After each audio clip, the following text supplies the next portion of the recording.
I started running up the first baseline and I saw the ground erupting around me as bullets were hitting all around. That shootout lasted for over 8 minutes. I ended up being pinned down behind a shed with one of our assistant coaches had taken a bullet in the back and it had come out his chest. And we started off in Israel, met with Prime Minister Netanyahu, personal meetings in his office. And then we traveled through Europe and the Middle East, negotiating with the president of a foreign country, this country boy from Georgia who grew up in low income housing. And I just sat back and I thought, how in the world did I get here?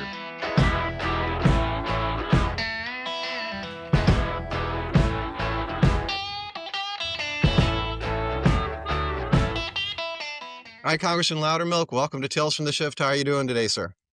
I'm doing good. It's good to be with you. I've been looking forward to this. I'm really glad to have you on here as an elected official. So I did want to say a little caveat as before we begin. This is a show about jobs and careers and how they work and how to get them and that kind of a thing. So I just hope no one is watching this hoping for some crazy political conversations or anything like that. I don't think we'll actually have any of that. So probably a change from what you're used to. It'd be a welcome change, but politics, policy always comes up everywhere. So that's just part of the life. All right, well, why don't you just give us a basic idea of how an elected official job works? Well, it depends on the level of elected office you're in, but pretty much all of them the same set public policy, whether it's at the county level with ordinances, property taxes. They represent the people and they set public policy. In Congress, it's more nationwide. I represent a portion of the state of Georgia, being the House of Representatives. In Georgia, we're broken up into 14 House districts, which is determined by the population of the state. So more populated states like California, New York, Texas, they have many more members of Congress than Georgia or Mississippi or others. I mean, Florida, I think, has 30 some odd members of Congress as compared to Georgia's 14. So, but our responsibility is to represent the interest and the will of the people inside the confines of the Constitution of setting public policy, law, national security, that type of thing. But one of the more important aspects, I think, of being an elected official is your predominant duty is to uphold the Constitution. And to me, that has always been protecting the freedoms and the liberties of the people against an ever encroaching government. As our founders warned us, as the larger the government becomes, the more power it's going to have. And so the power of this government is invested into the people, and we have to protect that. One of my favorite quotes is by Thomas Paine, who said that government in its best state is a necessary evil, in its worst state is an intolerable one. And so what we try to do is constrain government to that lesser evil aspect because, power uh, corrupts and absolute power corrupts absolutely, as Abraham Lincoln said. Yeah. Do you think it's a losing battle? It just seems like it just creeps I don't think it doesn't seem like the creep will ever have an end to it. Well, that's the nature of government. And what's unique about the United States of America, our founders, because they spent so much time researching successful and failed governments in the past, tried to anticipate these things. And that's why the people have the ultimate control in this nation if they're willing to step up and take the responsibility for it. But also, we know that there's nothing new. Anything that America is facing now, somewhere in history, either we or another nation has faced that same problem, right? So we really just have to look back.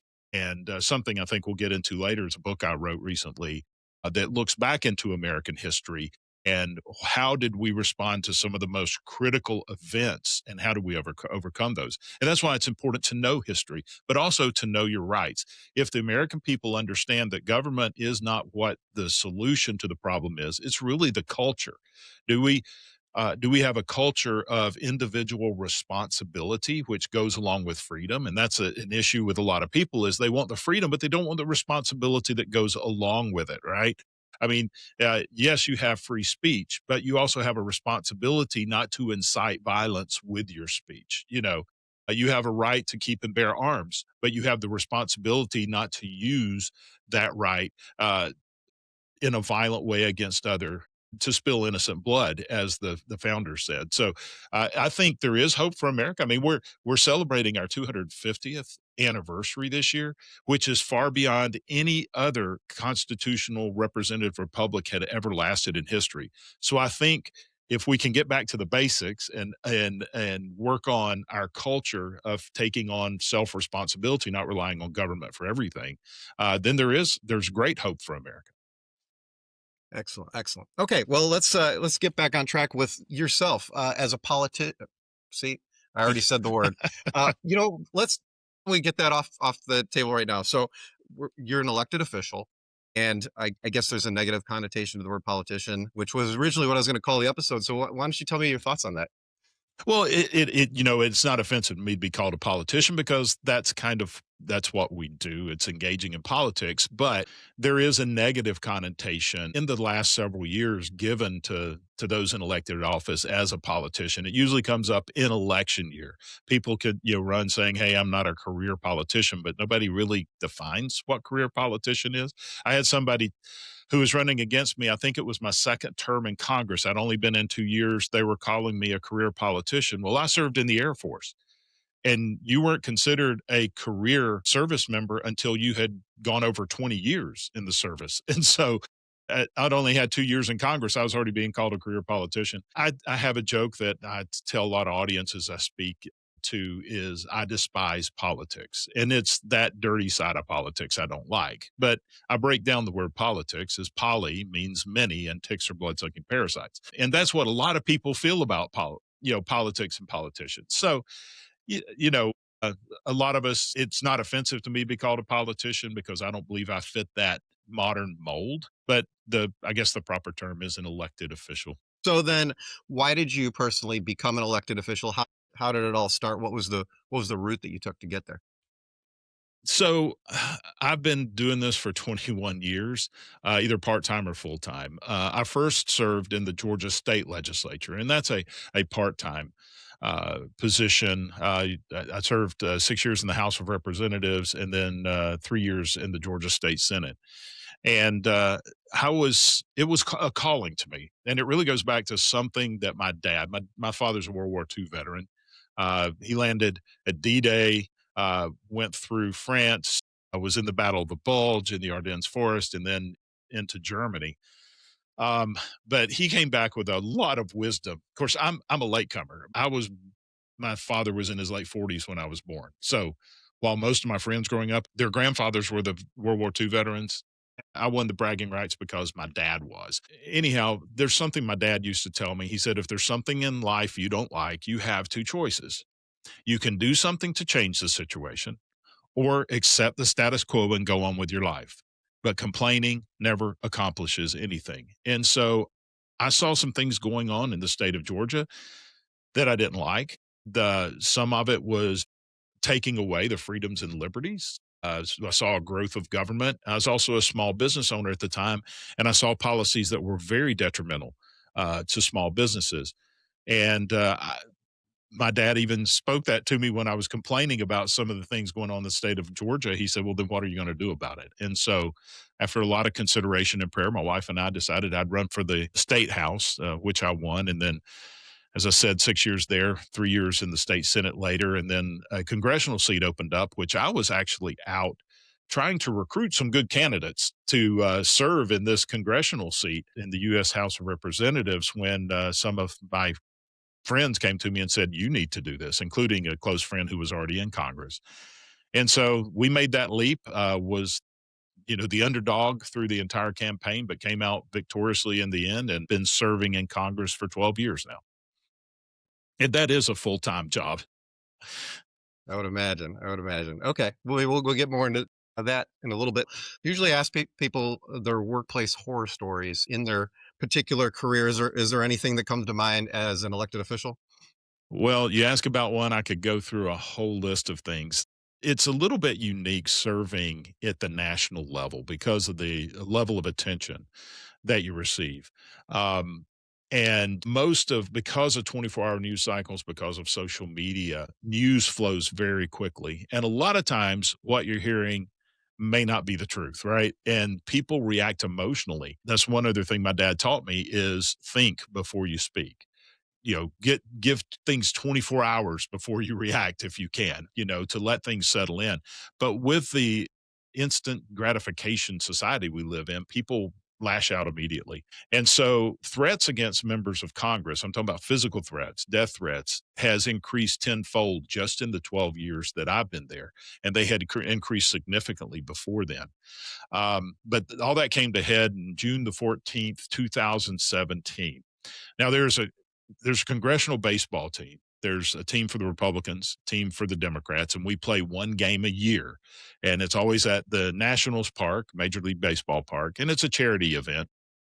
And it was the day before the game. It was our last practice of the year. And make a long story short, right at the end of the practice, a gunman who had been radicalized by extremist ideology walked onto the field. He had a hit list of Republicans that he intended on assassinating, and he opened fire on the field. While I was on the field, I I heard one of our my colleagues who was playing third base yell, "He's got a gun!" because the guy was right outside the third base fence. And so everyone started running from the field. I started running up the first baseline, and I saw the ground erupting around me as bullets were hitting all around. And so that shootout lasted for over 8 minutes. I ended up being pinned down behind a shed with one of our assistant coaches had taken a bullet in the back and it had come out his chest, and he made his way over to about 10 feet from where I was at. So I spent the rest of the time trying to get to him, but was pinned down by gunfire. That's just one of the probably the most significant of the horror stories is that domestic terrorist attack that lasted, 8 minutes under intense gunfire can seem like a lifetime. Is that's terrifying. So, wow. Okay. So you're on the what position were you playing when all this So started? we were right near the end of practice, and so we had most of the members of Congress were in taking batting practice, right? Most of what was in the field, except for the infield, were staff members, assistant coaches.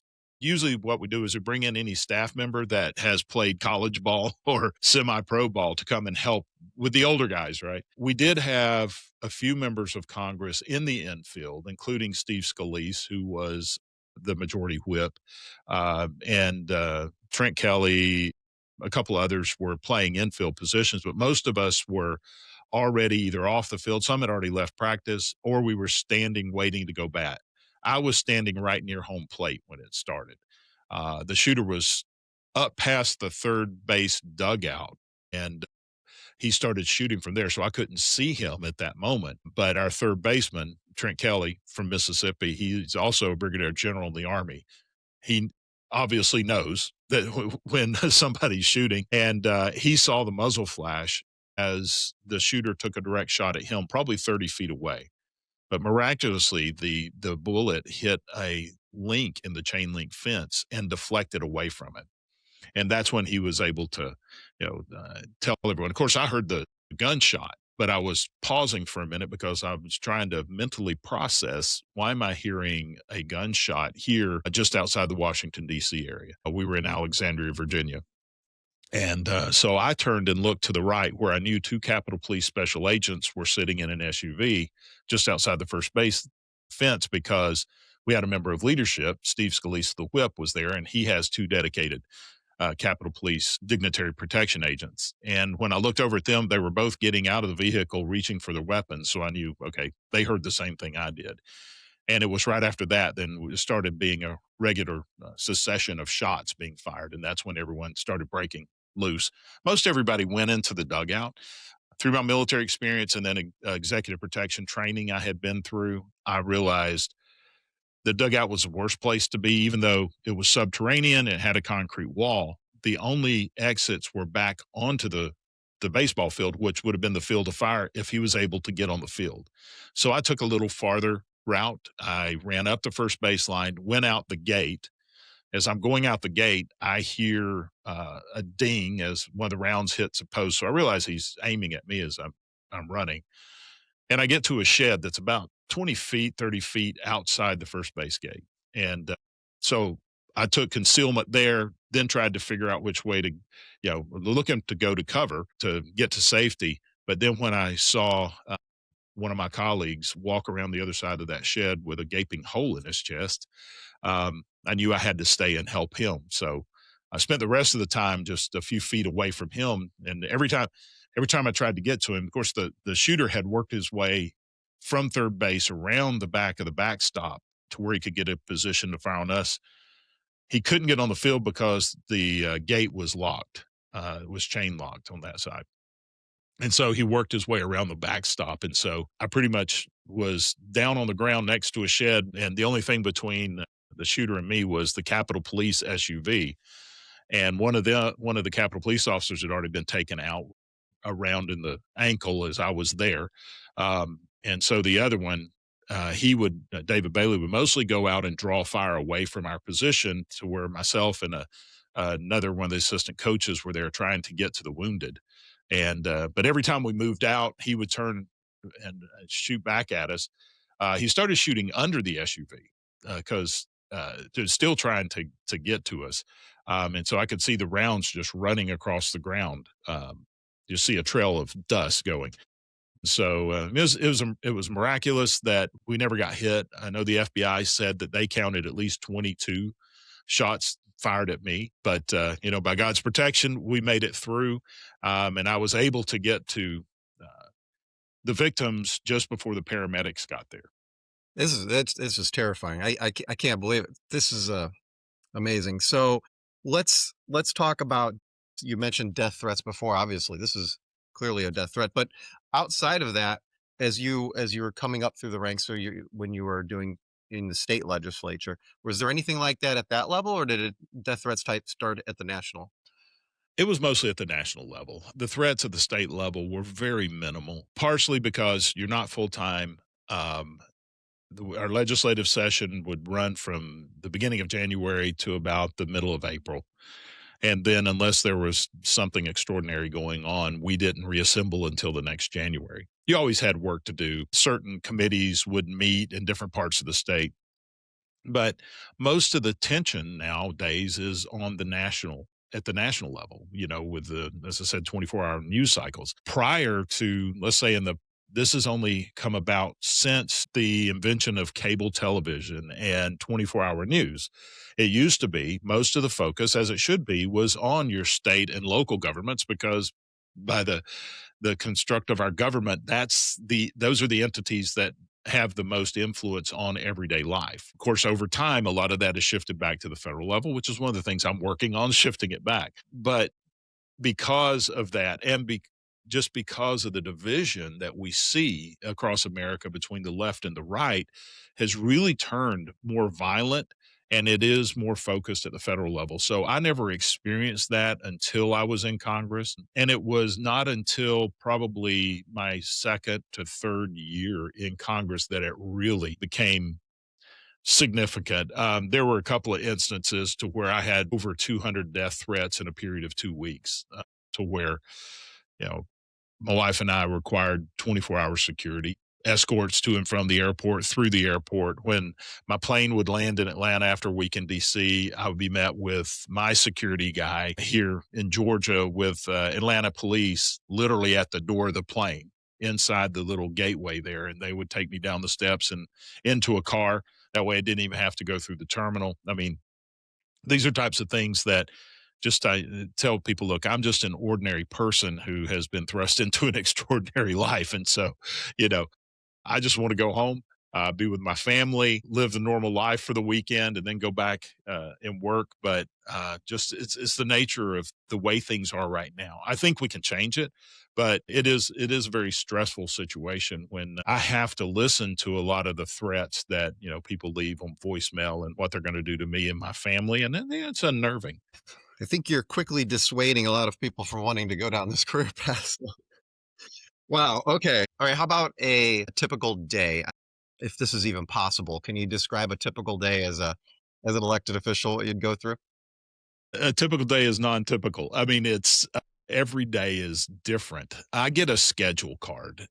I have a scheduler in Washington D.C., and she'll set up what my schedule. Usually I'm up at around 5:30 in the morning in the office early. Usually they hold off my first meetings until about 8 o'clock. I'll sometimes have breakfast meetings. Then we have committee hearings. I'm on three different committees. And so that can happen through the day.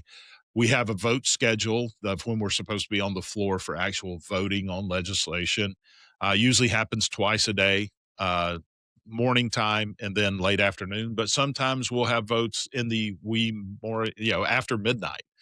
Depends on like during appropriation season, usually in the spring, we spend many late nights on the floor. Um, I guess the biggest challenge is how fluid the calendar is because I'll have a set schedule. I'll have various meetings, meeting with different industry groups, with constituents, meeting with other members of Congress, with organizations, committee hearings. And then all of a sudden, the schedule for votes on the floor changes because the whip team needs more time to get more votes to make sure we pass it. So once that changes, it changes the rest of the entire calendar for that day, which then changes the rest of the week.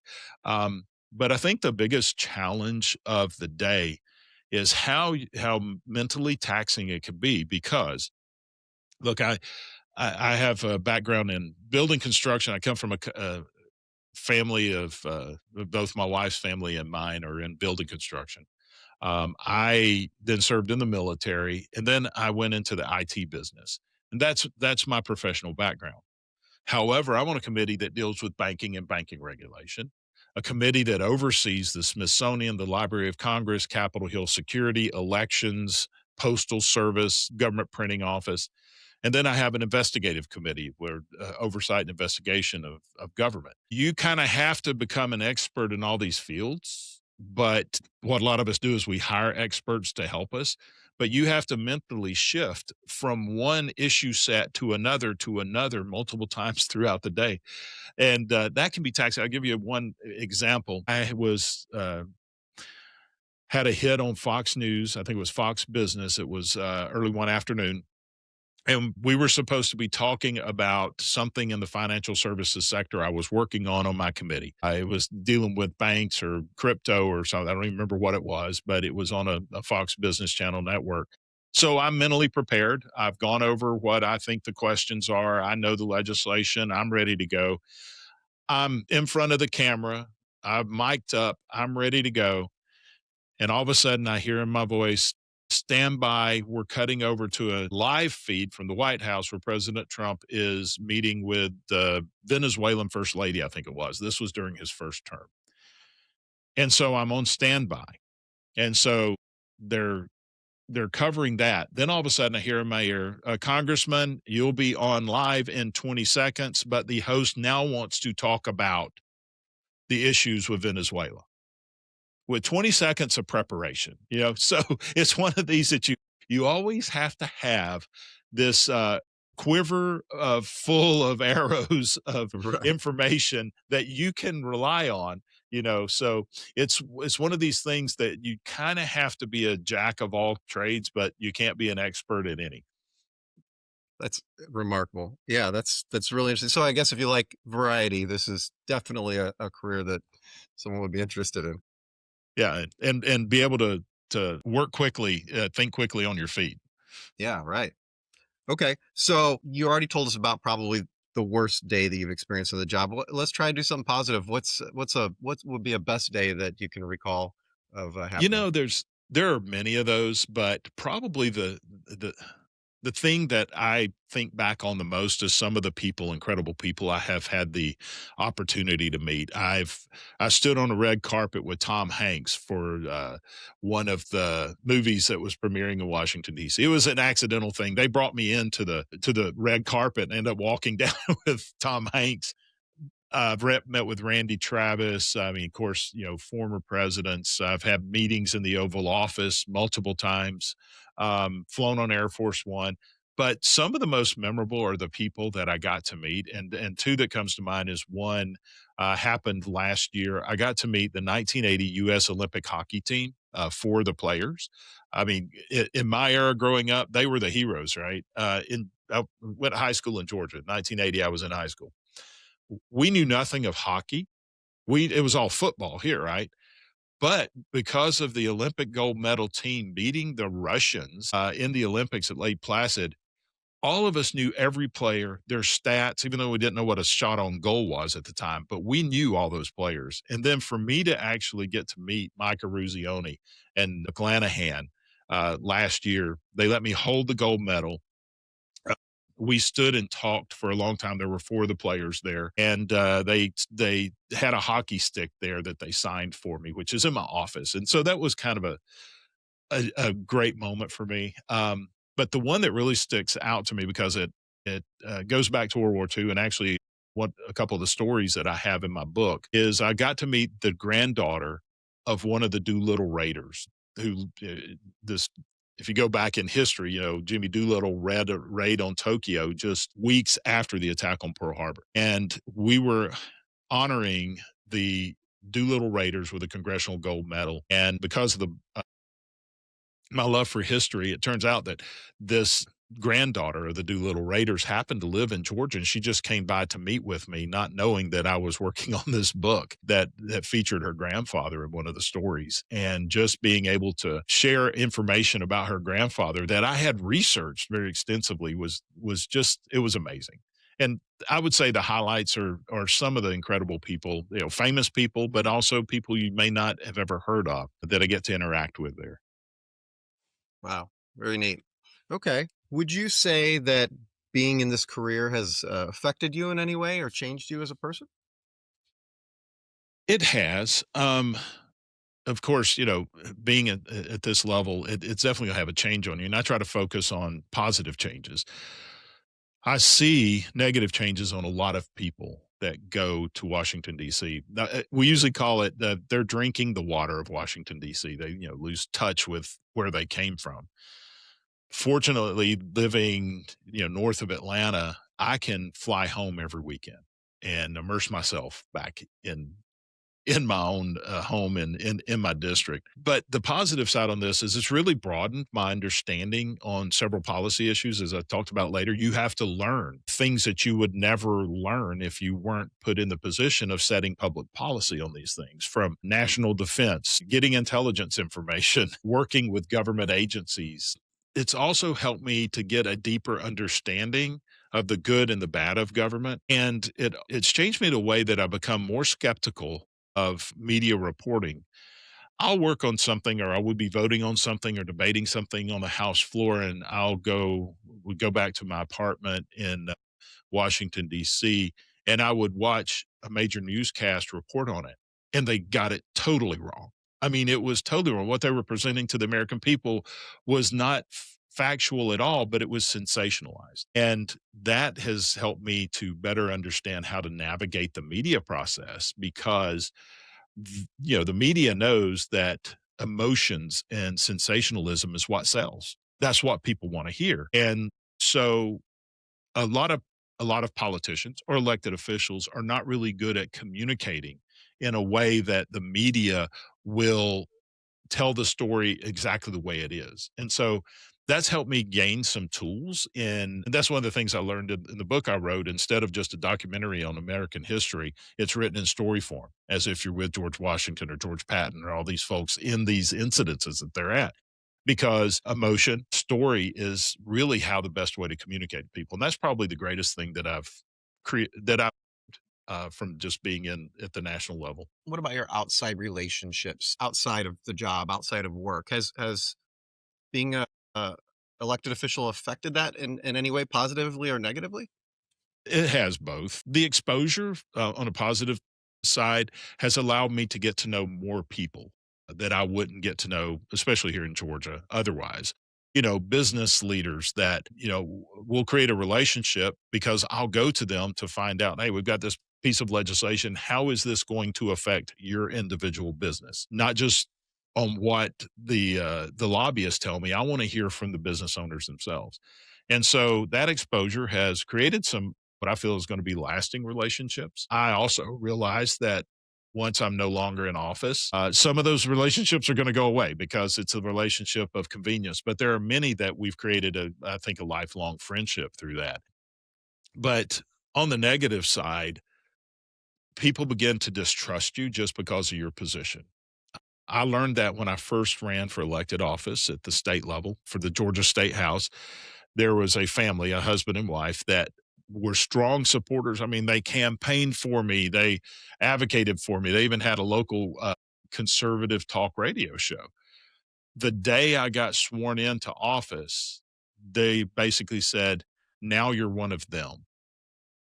And from that point on, they were pretty much no longer advocates, but adversaries. And it really just boggled my mind. But I learned that just being in office, because in the House of Representatives, you really have to campaign all the time because we're reelected every 2 years and it takes a lot of your time. And so people begin to think you're campaigning all the time. And their idea of campaigning is, well, you're just going to tell me what I want to hear, then you're going to go into office and you're going to do the opposite, which I've never tried to do. But you have to understand that the trust level of people all across is really going to go down once you're in office. And so that is affected, but also just the separation from family it has had an effect. I had one grandchild when I was elected, and I have eight now. And so that's why anytime that I don't physically have to be in Washington, D.C., I'm back home working from here. Of course, I still have speeches to give and meetings to go to and all, but I try to reserve as much time for my family. I have three grown kids, and they need wisdom and advice sometimes, as well as the grandkids. And so that's the big toll that it takes is when you're having to work remotely like that.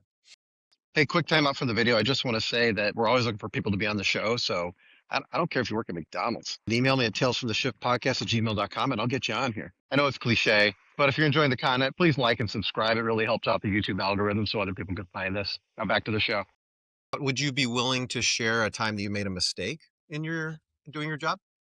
You know, there's probably the biggest mistake that I've made is when it comes to trust.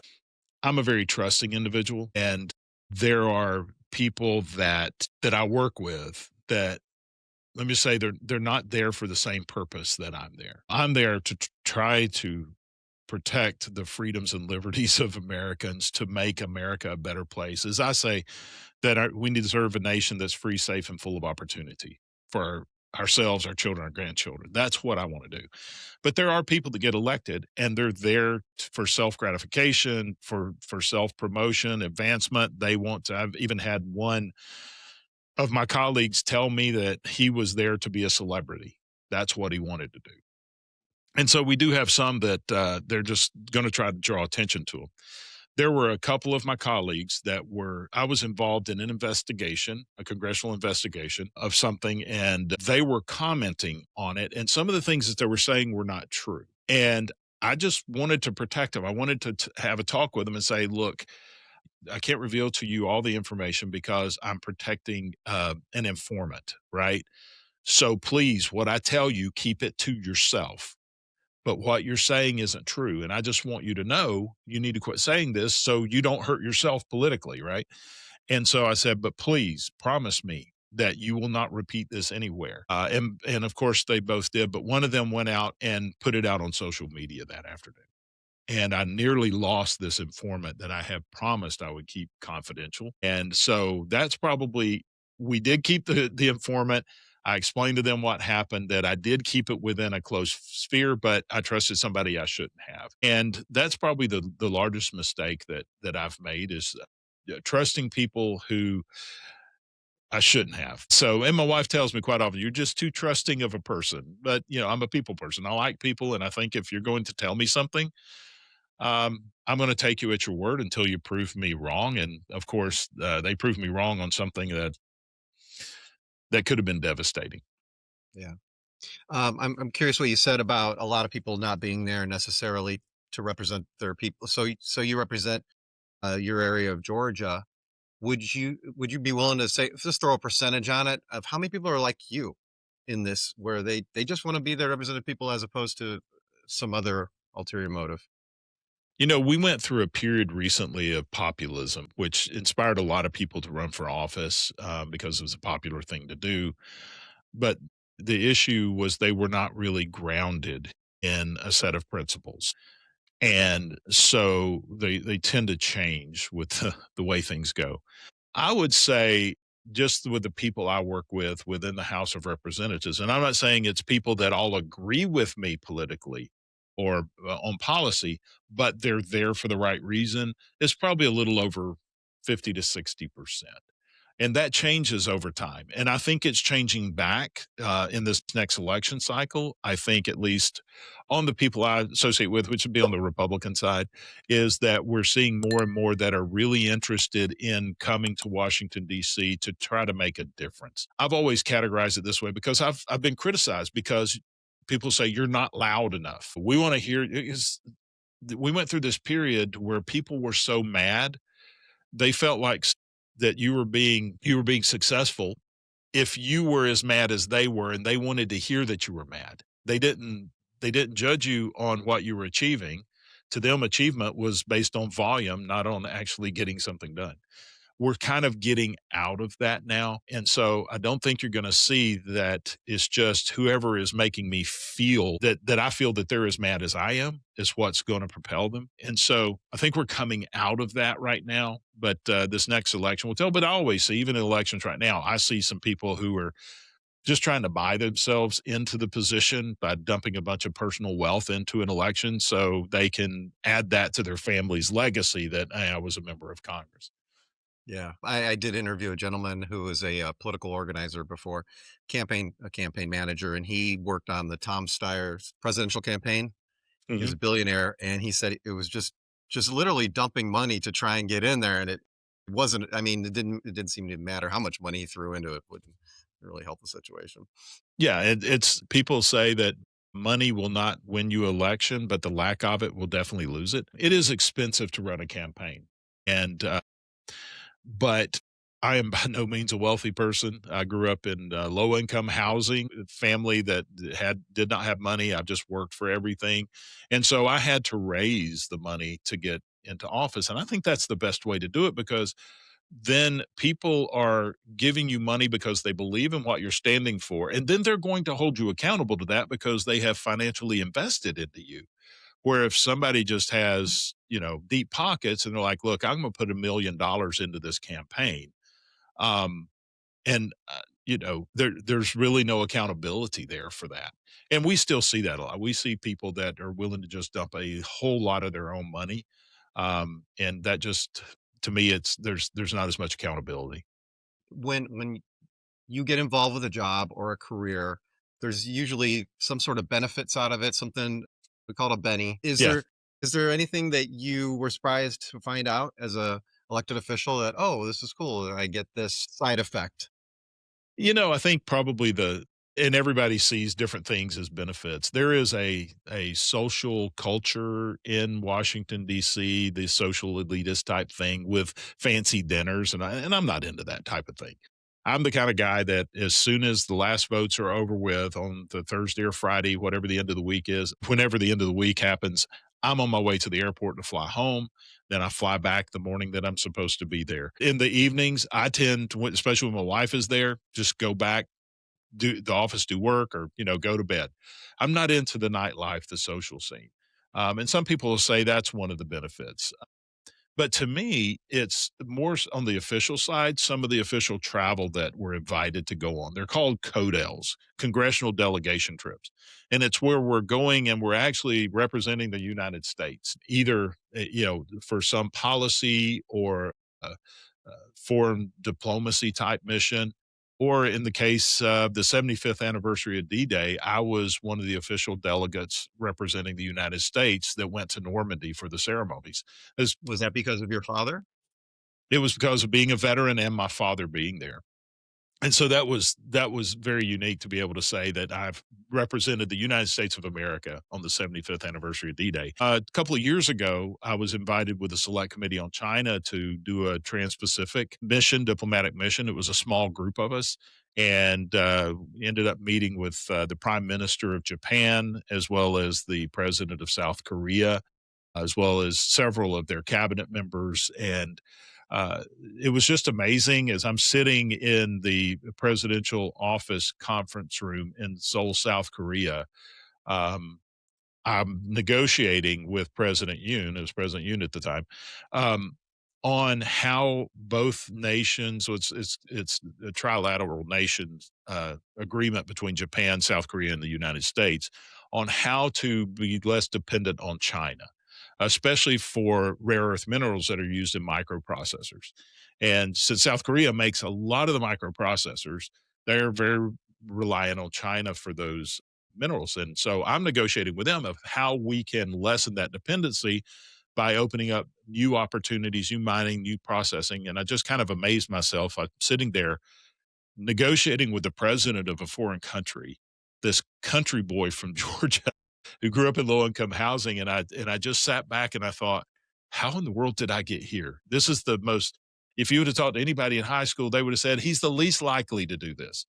And so that's one of the perks and benefits. Right after I was in my first year in Congress, right after I was elected, I was put on a counterterrorism task force, and we traveled through the Middle East, visited 8 countries in 10 days. I mean, it was a whirlwind tour, but it was the same thing. We got to meet with, we started off in Israel, met with Prime Minister Netanyahu, personal meetings in his office. And then we traveled through Europe and the Middle East with various meetings.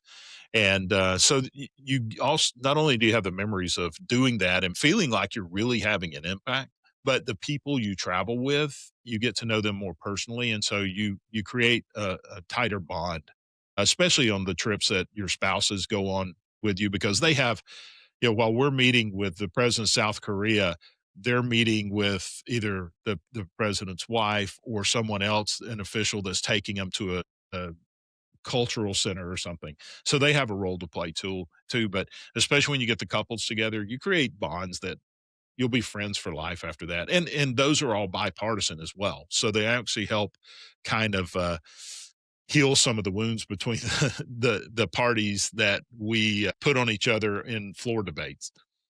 Yeah. So this whole lifestyle, your wife probably never saw it coming either. Does she enjoy it? No, there enjoy it. It depends. There are times things like this. Yeah, we enjoy those. They're a lot of hard work because you're literally just traveling from country to country, meeting to meeting. But you get to see places that I would probably have never seen before, or will again, especially in the way that we're doing the travel. But yeah, that was one of the unseen benefits, a lot that you realize once you get in there. Hey, I wasn't ready for this, especially when it comes to security threats or how busy you are and how little she and I really see each other when she's with me in Washington, D.C. I'm rarely in the office during the working hours of the day. And so we see each other in the morning and we'll see each other in the evening. And it's a very busy lifestyle. Very interesting. Okay. What's a question that you wish people would stop asking you? There's a couple. One is the misunderstanding about certain benefits that Congress has. And one of those is that members of Congress get full pay and benefits for life. And that is totally untrue. I mean, we do have a pension plan. It's the same as all federal workers. Our pension plan vested, I think, after 5 years, but you don't really reach the full potential until it's about 20 years of service. The average member of Congress stays about 12 years. So healthcare, it's the same as everyone else. Some prior to Congress repealing the mandate, many offices were forced to be on Obamacare. You were given the choice at the beginning. Do you want everyone on your staff on Obamacare, or do you want them to choose another health plan, the federal health plan? I opted because I saw what Obamacare did to my private business, I always just left it up to the employees which way they want to go. But as far as healthcare benefits, all of that, it's the same as all federal workers. But when you quit being a member of Congress, you quit getting paid. It's not a lifetime of benefits. So that's one of the things that kind of gets old after a while. The other is people have this idea that I see President Trump daily. I know him. He has my cell phone number. I have his. We talk occasionally. He invites me to the White House for meetings. I've flown on Air Force One with him, but I don't see him every day and I don't talk to him every day. And people are always saying, will you give this to the president? Or, hey, I want you to go tell the president this is how you fix things. And so it's just this misconception that people have is that you're with the president daily, and that's not the case. Seems, yeah, that sounds ridiculous. Okay. I'd mentioned him before, but Matthew Adams, we had a campaign organizer on the show before, and he has a question for you. He says, do you think successfully running for office is something anybody can do, or is it only an option for those of people with a lot of financial resources? Well, kind of touched on this a little bit earlier. As long as you meet the qualifications set by the Constitution, which is you got to be at least, this is for the House of Representatives, you have to be 25 years old. You have to live in the state that you're running for office in, and you have to be a U.S. citizen for at least 7 years. A lot of people are taken back by that. That one is you only have to be one 7 years. When you think about the Constitution, when it was written, we weren't even a nation for very long. By the time by the time they brought the Constitution, you had that 7 year period. And so you do have to be a citizen of the United States, at least for 7 years, 25 years old, and live in your state. That's the only legal qualifications. However, it is expensive to run, but you don't have to be independently wealthy. Some people use that as an easy track. Each state is different also on how you qualify to be on the ballot. In the state of Georgia, you just have to identify with a party, or you can run independently, but there is a qualification fee, and it is based on the salary of whatever office it is. And it's the same across the board, whether it's the state Senate, state House, the governor, lieutenant governor, any of the constitutional officers, or any federal office. So it's a set percentage of your annual salary. And I think this year in Georgia was the same that it's been ever since I've been in Congress. Is I think it's just over $5,000 fee. A lot of people are taken back by that, but part of that is to show that you're serious about running. Otherwise, you may have 50 people just show up and sign up if it was $25 to get on the ballot, right? And so you've got there's a huge amount of people running for office. So the higher the office, the higher the fee is. If you can raise that, you can get on the ballot. And then I will say it takes a lot of work because it isn't the money that gets you in the office, it's the votes. And it's the money is to get your name out there, to get with people. But I've seen a lot of people, and I'm one that's included. I've always been on the lower echelon of fundraising. I just don't like doing it. I don't like begging people for money, right? I'm one of these guys, I like to earn whatever I get. So I supplement that with hard work, literally going to neighborhoods, knocking on doors, making phone calls, speaking at anywhere you can get a speaking event, because that's more successful in getting elected than television ads or radio ads or billboards, is getting out and shaking hands with people. Because if you can get somebody to look you in the eye and they'll commit to vote for you, then more than likely they're going to go to the poll and vote for you. So yeah, anybody can do it. Okay, let's get into some of the technicals of how the job works. What about whipping votes? I don't know anything about this. How does it actually work? How does it function? Well, the whipping votes for your listeners is where the leadership wants, we got a piece of legislation. Let's say that the president, in our case, President Trump wants a piece of legislation. It's worked its way through the committee process. It comes to the floor. Well, before you actually bring that bill to the floor, you want to know that you've got enough votes to pass it. And so that's what the whipping process is. It first starts off with a notification from the whip's office that comes out that says, here's the bill, and here is the leadership recommendation. We recommend a yes vote on this piece of legislation. So then it will go to a poll. Now, people like me, our staff has already been working on this legislation, following it. And so the first day I fly in, my fly in day to Congress, I have a meeting with my legislative staff and they go over every bill that's coming up that week. We refresh ourselves on it. We look for any amendments. And so they've been doing all the work on this. And so we have a meeting. So I'm pretty up on every piece of legislation. But then when we get on the floor, the whip's office has deputy whips, and there's several of them, and it's a ratio of like 1 to 5. So each one of them have 5 Republican members of Congress they're responsible to go whip. And basically they walk around with a form and they're taking a poll. That's the first step, is to get a poll. Where is everyone? And you'll have a sheet that has, the name of the bill, what the bill's about, and say, are you yes, undecided, lean no, or no? So you've got those five choices. So then they take those.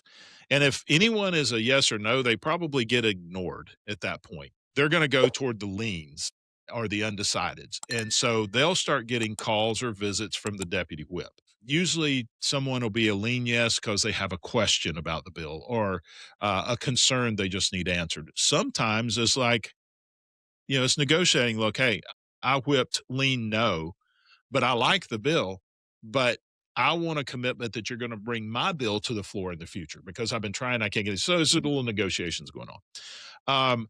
Once that is done, if we're still short on votes, then leadership starts calling. You may get a call from the speaker, or a visit from the speaker or the majority leader. And now that we're in a very tight majority, I mean, we're down to one or two votes margin.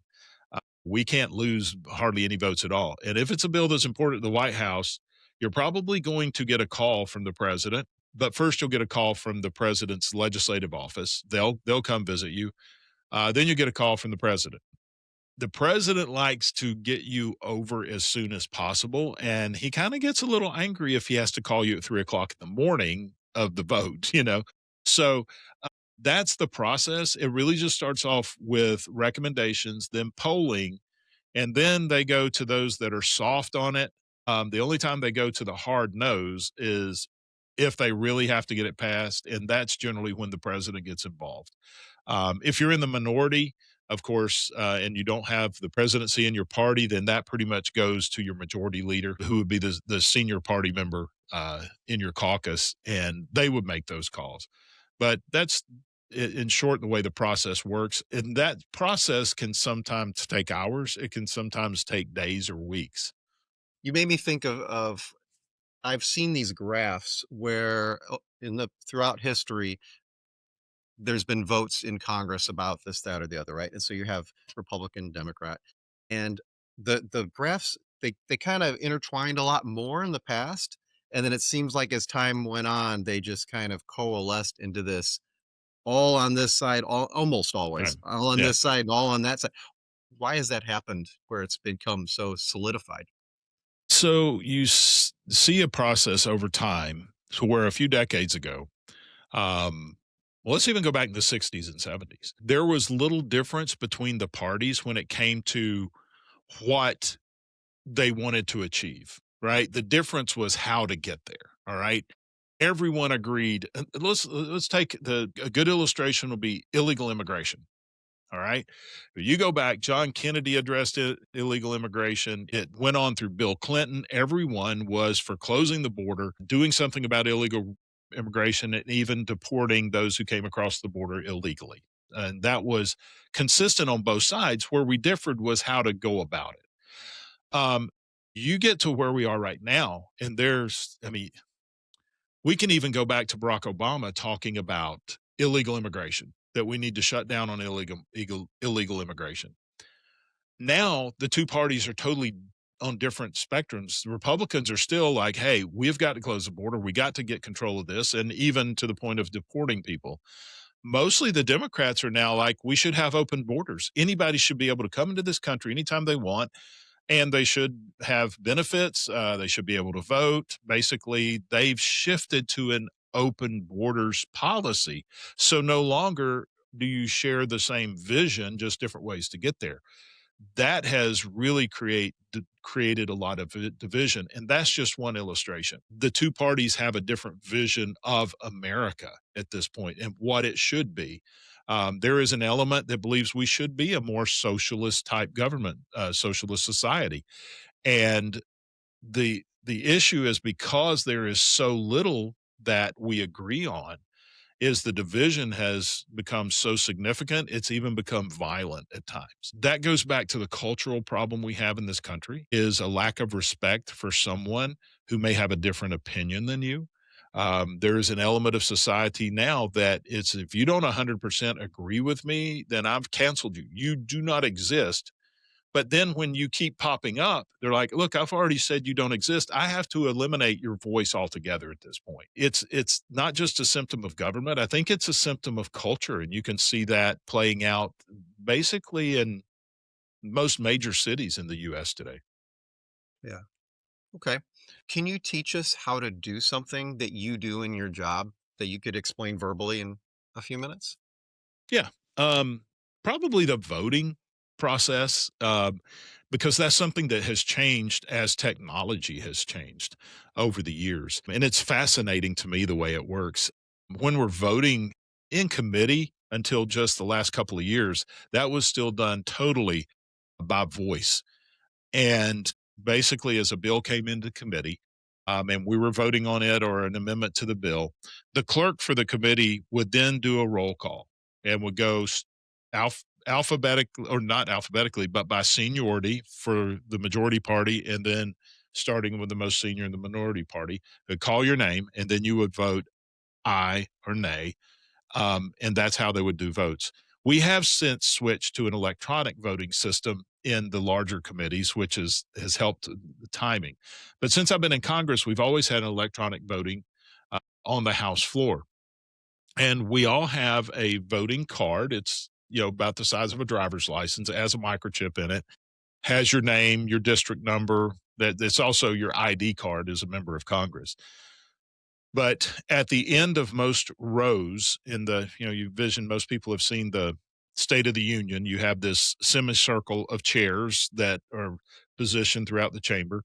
And at the end of the rows, there are little machines attached, little card readers attached to the back of the seats. And so as a vote is called, you take your card and you drop it into the machine, and the little LED display will pop up with your name. And you have three buttons. You have a green yay button, a red nay button, and a yellow present button. And so you push whichever one that you're voting on. That will illuminate. The little LED will read out my name, Loudermilk, and yes. And so I take the card back out and then repeat the process for the next vote. But as soon as you vote, well, as soon as they open the floor or open the machine, the wall behind the speaker's office suddenly illuminates with these voting boards that has every member of Congress listed alphabetically, and it will reflect how you voted. So if somebody in the gallery can sit there, they can see up on the board everyone that voted, have a green Y or a red N or a yellow P up there. And so when that vote is closed, that is recorded. That is your official vote. You can't change it from that point. If you miss that vote, you can go into there's a cloakroom for Republicans and Democrats. You can go in there and say, "Look, I was unavoidably delayed getting into the chamber. Wasn't able to vote. Had I been in the chamber, this is how I would have voted," and they'll record it. But that cannot change the outcome. All right. It's just reflecting, hey, had I been here, this is how I would have voted. What's the purpose of that on the back end of saying how you would in case they have to revote or something? To show what your intention is, because when part of the voting process and the debates of votes is to put in the official record. So the idea is if there's ever an issue or a reinterpretation of the bill, let's say by the executive branch, let's say it's a bill related to the regulation of auto emissions, right? And we were extending power to the EPA, or we were pulling away power from the EPA.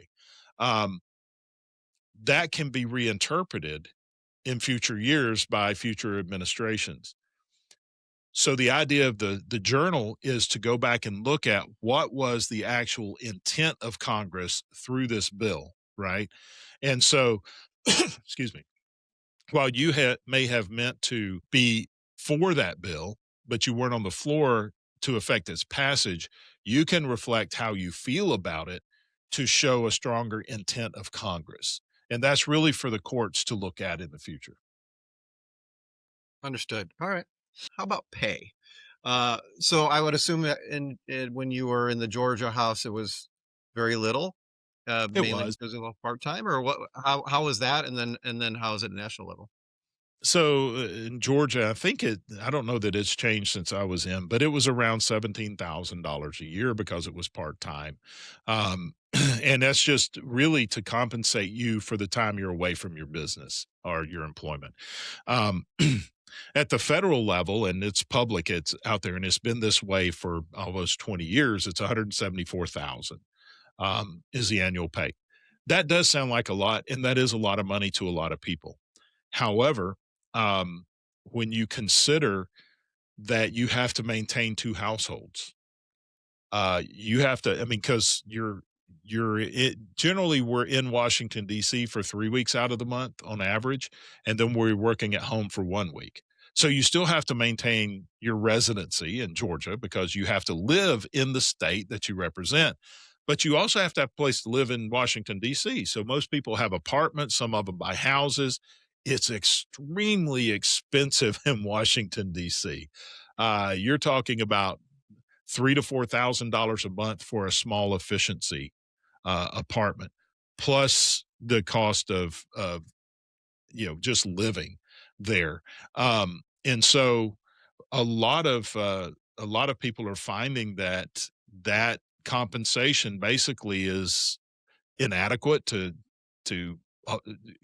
maintain 2 households, mainly because of the cost of living, that's in Washington, D.C. And you're seeing, several members of Congress that I've talked to that are leaving. It's just like, "I can't afford it anymore." I mean, that's hard to say back home because, the average person's making $50,000 back in my district, and I say I can't live on 174,000, but I'm maintaining 2 households, and especially if you live in a high cost of living area back home, that could just eat into it. And so I'm actually very surprised that there isn't a we don't pay for your life in DC since the job requires you to be in 2 locations. It seems like there should be some sort of stipend added on to this of, here's another 5,000 a month or whatever for housing. I don't know. Well, that's something that 27th Amendment of the Constitution prohibits the Congress from affecting its own pay. All right. Which means we can't vote a pay raise or a pay deduction for the current Congress that we're in, but we can do it for the next Congress coming in, right? Because you could have a total turnover. The entire House of Representatives turn over every 2 years. So the 27th Amendment just prohibits us from creating our own pay raise. But one thing that has been in place as with it is all federal workers because we're considered federal employees is a cost of living adjustment. In 2008, um, Congress started every year banning the cost of living adjustment for members of Congress. So the pay has stayed constant at $174,000. The courts have recently ruled that that is unconstitutional because the 27th Amendment says Congress cannot affect its own pay. So there's litigation going on right now that could change that. The other thing that when I first came into Congress is there was no stipend or per diem for the cost of living or meals or other things. But in most businesses or in most employees, like my staff, my chief of staff who lives in Georgia, but he also travels to Washington, D.C., he could deduct those expenses from his taxes. So that's a pretty hefty, tax deduction. But members of Congress were not allowed to. We were exempted from being able to deduct those. When I first got there, I think you could do $3,000, but then it was capped at that. And so there have been movement to actually change it where you could at least deduct those expenses from your income taxes. But after I was there about 4 years, the Senate ended up passing legislation that slipped through that took that away. So you could not deduct anything. So there was a movement to put us on the equal playing field with all federal workers to where if you do maintain a household in your district, then you can receive a per diem for lodging and meals. And so we were able to get that passed. It's a partial per diem for most people. It doesn't, cover all the expenses. But the thing that hit us is then we pay income tax on that reimbursement. It's the only entity that we pay income tax on money that we've already been taxed on. But hey, we're just happy that we can get some level of reimbursement. And so there's been some things because look, if we keep going in the direction we're going right now with all the restrictions that we put on members of Congress, for instance, you cannot have outside income if you were in Congress. The only exception is you can receive royalties from books, but you can't enter into a contract with a publisher for a book. So, which means if you have a book, you pretty much have to self publish the book. Um, and so you're limited on several different aspects of income. And so because of all this coming together, we're in dangerous territory of getting to the to place where only independently wealthy people could afford. Now, I'm not talking about running and winning an election, but afford to be in Congress. If Yeah, we don't yeah, make changes now, right, that's kind of where it will be in the future. yeah. Very interesting. Curious how you would answer this question. Who would you say is your boss, and how much control do they exert over what you want to do or accomplish? So my bosses are the people who elect me into office, right? And each congressional district is in Georgia is around 800,000 people. So I have 800,000 bosses I answer to, right? Um, and so, but um, my allegiance, the only allegiance that you have when you get into office, you take an oath of office, the only allegiance you have is to uphold the Constitution, right? So if everyone in my district wants me to do something that is in violation of the Constitution, I'm going to stand with the Constitution. Now, I could lose the election, but that's what I've sworn to do is uphold the Constitution. But look, you've got 800,000 people. A lot of them have opinions, and I hear quite often, this is not what I elected you to do. I want you to do this, start representing me. And then you've got a larger majority over here saying, I am opposed to that. And I want you to not do this thing. So some people get into Congress with the false sense of, look, I'm going to do whatever my constituency tells me to do. That is not the idea behind a representative republic. People elect you because of your core beliefs regarding government, and they're expecting you to make decisions on your on their behalf based on what you've told them that you believe and what your track record is. That isn't an excuse to tell people don't be involved. I think it's important that people be involved and follow legislation, but ultimately it's up to the person that represents you to use their judgment in what is best. That's why it's a representative republic. It's not we do not have a democracy. In fact, our founders despised pure democracy because that is always mob rule. And when you do mob rule, it's usually based on emotions, and emotions are deceitful. And so they saw the error in true democracy is the minority will never have rights.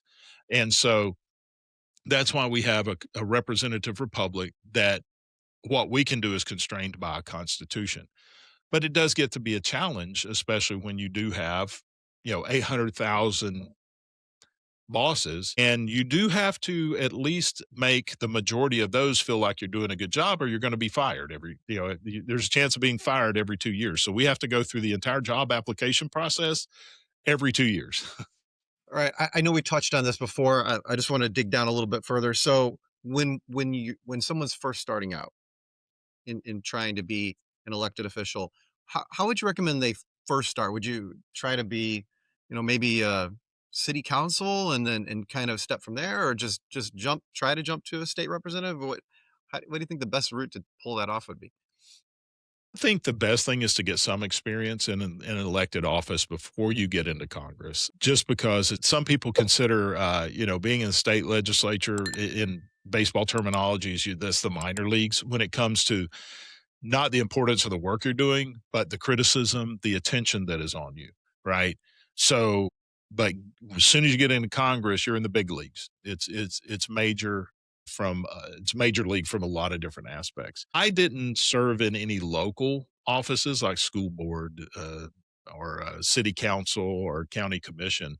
I ran for the state house. I did have a little bit of a learning curve there, but I think one of those offices, I do know people that have gone from being their local sheriff to being in Congress, but that gives you a really good sense of especially most counties, sheriff is an elected official. Being in some type of elected office where you have a constituency and you have a basic knowledge of the operation of government and the limits that are put on the different aspects of government. And so I think it's really important to have some of that experience before you get into Congress. Now, we do have some that have just been directly elected to Congress, just, the citizen advocates. I mean, we've got young lady from New York City, AOC, Alexandria Ocasio Cortez, who is a barista in a coffee shop, right? Or a bartender, I think, who went straight from there to Congress. So it does happen. But I think having some level of experience is very beneficial to you being able to carry out your duties and responsibilities. Yeah. I don't know her whole story, but do you think you need some sort of special outside influence for someone like her for herself to go from a regular job to the national stage just like that? It seems like almost impossible. Yes, I mean, she did have some outside help financially doing that, but she was also rode that wave of populism that we went through recently, which did bring in quite a few people that came right out of just even the business world or other areas that had no political experience at all. We had several in both parties that suddenly made their way into Congress and suddenly became very prominent people. I didn't say that they achieved a lot, but they were making a lot of news. Um, and so, but you're seeing a lot of those folks are leaving Congress, either being voted out or some are still hanging around, but some have like realized, wait a second, this isn't just a show. This is something I really have to be working at. We had a wave several years ago, was a Tea Party wave. The difference is in the Tea Party wave, the folks that came in, they were mostly all Republicans or libertarians. They came in because they were motivated by core principles of limited government, getting government out of our lives. They were motivated by Obamacare, which was a huge expansion of government. So they came in with some experience, and most came out of state legislatures. But during the populist wave, you just saw people who were mostly community activists or social media influencers that were not a lot of experience, but angry, about something. And that can't always be your motivator. You've got to have a principle, you've got to have something in mind of what do I want this country to look like. And some of them do have that, but what they want it to look like is not what our founders intended. And one of the grievances in the Declaration of Independence against the King of England was he's trying to fundamentally change our form of government. That's one of the reasons we fought the war for independence. And some are coming in with that same ideas. Look, I'm going to fundamentally change this form of government because it isn't, suiting what I think it ought to be. And that's kind of their motivating factor. Yeah.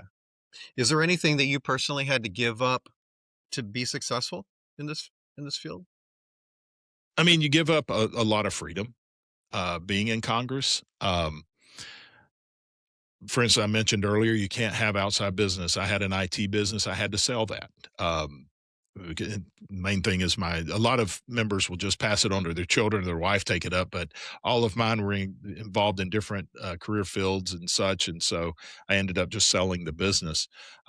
You give up a lot of time, a lot of free time. Look, I'm the kind of person that, when I'm not working, I may be out hunting, working outside. I do woodworking as a hobby. I like being outdoors. I like doing things with my hands. You give up a lot of that and a lot of family time too, because especially if, your family is back in your home state and you're in Washington, D.C., unless you move your entire family to Washington, D.C., which some with young kids do, but that's a different culture altogether up there. And so some people are like, I really don't want to expose my children to that type of lifestyle. So the rest of the family stays at home and you're gone from them for quite an extended period of time throughout the year. So, there are some things that you're going to give up, and mostly it's freedom and time with family. Yeah, that sounds rough. So, you mentioned you can write a book when you're in Congress. You wrote the book and then they prayed. You want to tell us about it? Yeah, and I appreciate that. Yeah, this is a book that was really inspired by stories my father used to tell me from American history that I was not learning in school. And so I was really intrigued by a lot of these stories that were acts of divine providence that happened throughout history. Benjamin Franklin spoke of the acts of divine providence during our war for independence at the Constitutional Convention. And he spoke of it as if everyone knew of all these acts of miracles. And then George Washington, his first act as president was to declare a national day of thanksgiving and prayer, acknowledging God for all these divine acts of providence that happened, these miracles that happened during our war for independence. But I was never taught these in school. And so I started really researching these. And uh, right after 9/11 happened, I had started speaking about these and it became pretty popular topic. You know, we had this surge of patriotism. People wanted to learn more about our history. So I decided we needed to make write a book on this. So I spent 10 years of research in the book, and that seems like a whole lot. But one thing I've learned is if you want to communicate something to people, you really have to tell it in a story. But I wanted my story to be very accurate. And so instead of just telling about what George Washington did at Valley Forge or during the Battle of Boston or what George Patton did during the Battle of the Bulge, I wanted to put you there with them, which means I can't just research George Washington. I have to research all the people that were with him to document what they were seeing and what they were hearing George Washington say. And so this is 14 stories, well documented, of what our national heroes considered miracles or acts of divine providence as a result of prayers throughout history. As I said, it's very well documented. I have a full bibliography in it, but people ask me quite often about the title, and then they prayed. Well, what does that mean? That was actually inspired by George Patton during the Battle of the Bulge when he was frustrated. This was 2 weeks before the Battle of the Bulge. Patton was frustrated because of the weather. There was just continuous rainfall. He called them immoderate rains in France, where he was, but in the Ardennes and Belgium and Holland, where the Siegfried line was, we had pushed the Germans back behind the Siegfried line. It was continual blizzards going on. So everything was just shut down. Hitler was using the storms as cover, and he was amassing everything he had left for one last major battle. We weren't aware of it. Well, back in France, Patton's frustrated because he's not already into Berlin, right? So he calls his chaplain and he says, Chaplain, do we have an official army prayer for good weather for battle? And so the chaplain goes back and he looks through the army prayer manual. He comes back and says, No, we don't have one. So Patton says, I want you to write one. But then he goes into this monologue about how prayer has made such a difference through our history. And it is like he says, it's like plugging into a massive power circuit. But then he says there's three ways that we accomplish anything in battle. It's through planning and working are the first two. He said planning is when we sit down and we do our battle planning and we prepare and we equip. Then the working is the training and the execution of the battle plan. But it's that third element is what determines victory or defeat. And that third is called prayer. And so he goes on to explain this, and then he orders his chaplain to take the prayer that he writes and put it on a card. And on the backside, put a Christmas message because this is late December already. And he says, I want you to print 250,000 of them and give them to every soldier in the Third Army so that they have this prayer for good weather because he's just wanting the rain to stop so he can get his tanks on into Berlin. While they're printing the cards is when Hitler crosses the Siegfried line and does his massive attack and basically routs the American and British forces that are on the line. I mean, there's nothing stopping them. We find out through some captured documents that his two objectives are the towns of St. Vith and the town of Bastogne. So Eisenhower sends 101st Airborne to Bastogne with the orders of holding the town at all costs. Within hours of the 101st Airborne getting there, they're totally surrounded by heavy artillery and tanks. And basically, the 101st Airborne, they deployed so quickly, they just took their rifles and what clothes and supplies they had with them. So they're barely hanging on to this town. But because of the weather, these blizzards that are supposed to happen for 2 more weeks, we can't get resupplies in. We can't get additional troops in. Basically, our Army Air Corps is grounded. Right after Patton tells his chaplain to write the prayer, he gets the order to go to Bastogne and relieve the town. So he starts moving toward Bastogne.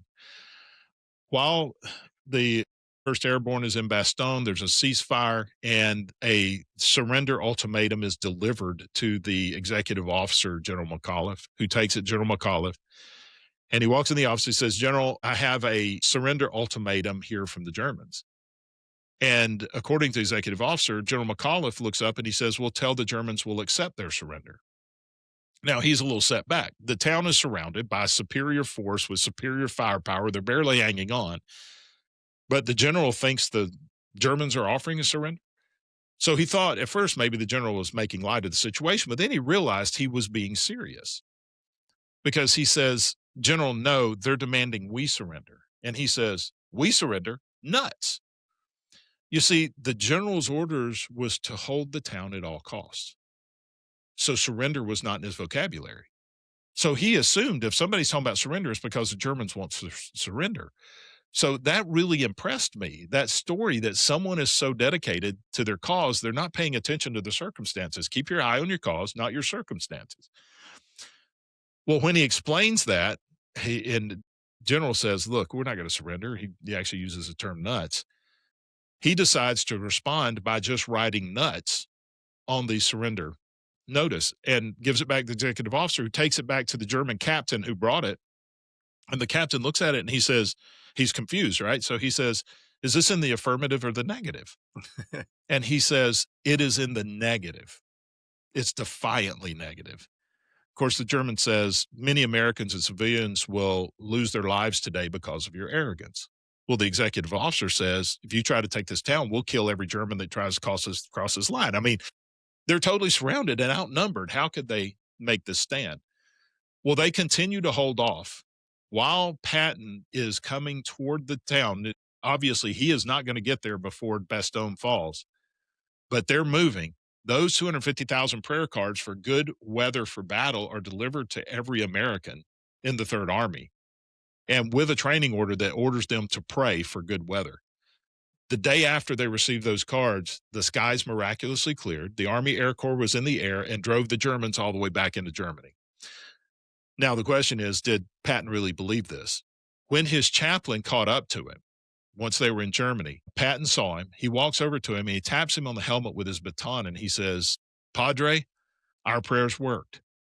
And so the title from the book comes from Patton's speech to his talk with his chaplain, because as I go back and I look at those three principles, planning, working, and prayer, I see consistently throughout American history at these times of impasse when all circumstances were against us, our heroes, they planned, they worked, and then they prayed. And that's how they overcame. And there's stories from 1700s all the way up to the 20th century, the Apollo 8 space mission, of Civil War, World War II, all across the board of people who have made a difference in our country because of prayer. And again, it's in story form. So I've got it's been endorsed by prominent figures like Newt Gingrich, as well as the president of the United States. I gave a copy to Donald Trump. He read it, he liked it, and without me prompting him, he just back in October, he came out with an endorsement for the book. So we had to go back to the press and have the cover redone with his endorsement on it, because he said it had such a big impact on him. Just knowing the impact prayer has had throughout American history. And the reason it's important, I think, to bring this book out now is we're celebrating our 250th anniversary, and people are asking, can we survive another 250 years? And I say yes, if we go back and we see what sustained us for our first 250 and repeat that process. Yeah. Very cool. All right. And so the book is out now, right? It is. It came out July 4th Okay. of last year.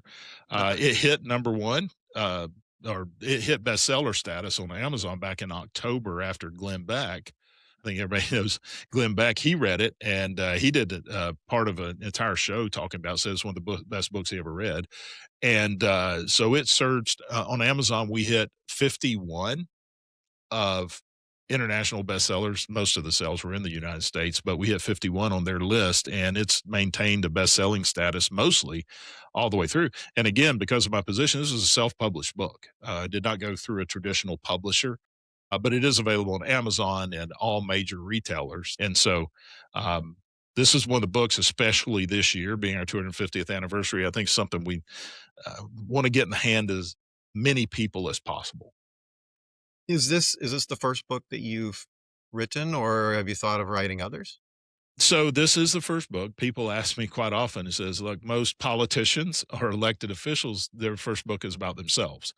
But th- this is something I felt was very important that people need to be reunited with their true heritage of the nation. Look, even if you're not a Christian, even if you're not a person of faith, just understanding the character of the individuals who were willing to stand up against all odds for what they believed in is very inspirational as well. So it's not just a book about faith, it's a book about people who had faith, but also people who were willing to stand up against all odds to preserve this nation of freedom that we have.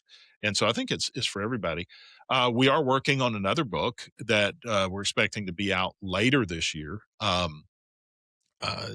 it's more of about how I went from growing up in low income housing to sitting in the Oval Office with the President of the United States, who was seeking my advice on some things, to negotiating with foreign leaders on behalf of the United States. What's the process that brought me to that? And so a lot of that goes back to um, look, there was a lot of changes that had to take in my life from being a teenager. I had very little ambition. When my first job that I wasn't working with my dad was in a furniture factory. I'd moved to Alaska to work construction for the summer and decided to stay through the winter. And of course, when it's 20 degrees below zero outside, I'm looking for some more inside work. But my ambition was just to have a good job. I was newly married, to take care of my wife, have a family, and move from running the saw table to the assembly line, which was a little bit more pay. Uh, and that was basically the ambition I had. But as I believe, God had something else in store for me. So there had to be this great transition in my life. And that began in a backcountry hike I did with my 70-year-old father, who just wanted to do this. I mean, wilderness hike in Alaska, 27 miles in the deep wilderness of Alaska. And on the first day of the hike, he fell in the small crevasse on an ice field we were crossing, and he tore his knee apart. And so it turned into 48 hours of survival. And so I went through that and see now that that had kind of prepared me for a lot of the things that would happen to me later, including, the domestic terrorist attack that um, we talked about earlier.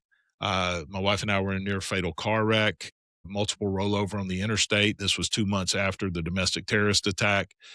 2 weeks after that, there was an assassination attempt on me where we were shot at in our car back home in Georgia.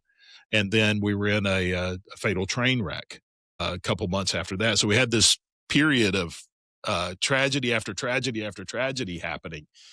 And as I look back on it, I see how each one built me to be more resilient and better prepared to handle the next one. And so that's what that book is about, going all the way back to the hike of how that prepared me for the next troubling time. But I learned from that first one. I became Yeah. more experienced and more faithful that God would bring me through. And so as each one progressed, I think it made me a little more resilient and less dependent on others in certain times and just, have faith that, hey, God brought me through these last things. He'll bring me through this next one. I've just got to persevere. It's really interesting. Do you have a working title?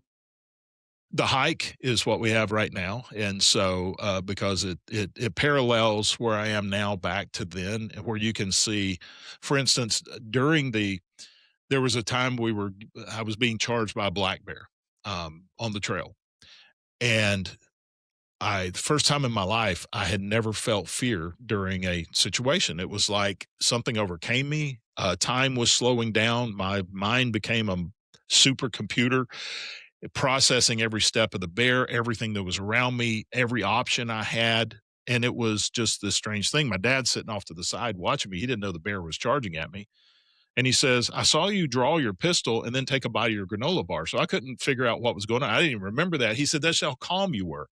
But it was just this unique thing that came over me.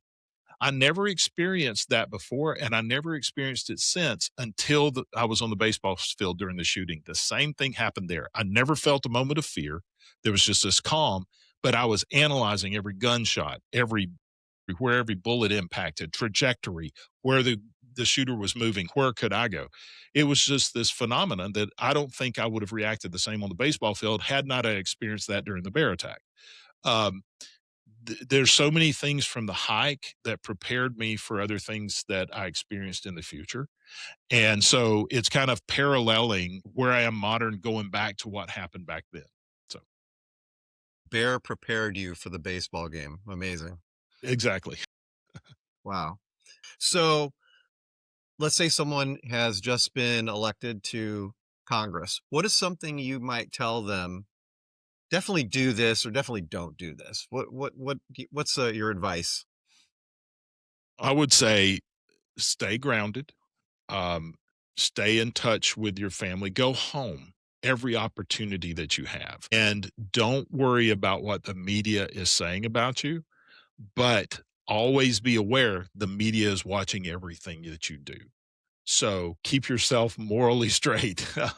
But the most important thing is to keep in touch with your community back at home, because that's the biggest fallacy I see that happens to people. They get caught up in the DC lifestyle and they end up changing over time to becoming what they initially wanted to go to DC and change. And where I've seen it most consistently is if it's a married couple, take your spouse with you as much as you can. I recommend if you have young children, you probably don't want to be in Congress right now because it's either going to require you to move or you're going to be separated from your family at the time they need you the most. But spend as much time with your family as you can. All right, AI obviously big in the news. Everybody thinks it's going to affect us in some ways. Do you see it affecting uh, this your type of job in any way or your staff? We are. I see it in a positive and negative. We're starting to see AI being used to assist with like writing letters, writing legislation. Even some people are using it to write speeches. I don't go with written speeches, so we're not using it for that. But some are using it to, for instance, somebody asks you a question about legislation or whatever. AI can go and analyze that legislation to make sure that what you're saying is right. We're seeing that on the negative side, though. We're seeing where AI is being used to, produce videos with the likeness of someone, and that's becoming prevalent to where it's been being used to falsify somebody's identity as an elected official saying something they never said. Yeah, well, I mean, what's the plan here for yourself? So, at some point, someone's gonna be able to make a video of you. Like, if someone's watching this right now, how do we even know this is Congressman Loudermilk? Like, what are we gonna do to watermark this or prove it? Yeah, that's something that we're looking at now. There are some tools, and I've seen some YouTube videos from experts saying, "Here's how you can tell if something is AI or not." But you really have to look carefully. I've seen some influencers that one influencer I've seen that does a lot of weather stuff. He's weather forecasting. Somebody started using AI clones of him. So what he said is every day at the beginning of every broadcast or podcast, I will eat a piece of fruit. It's either going to be a grape, a banana, or a strawberry, I think it was. And so the first thing he does is he picks up something and he's at one of those three fruits. And that's how you tell it's really him.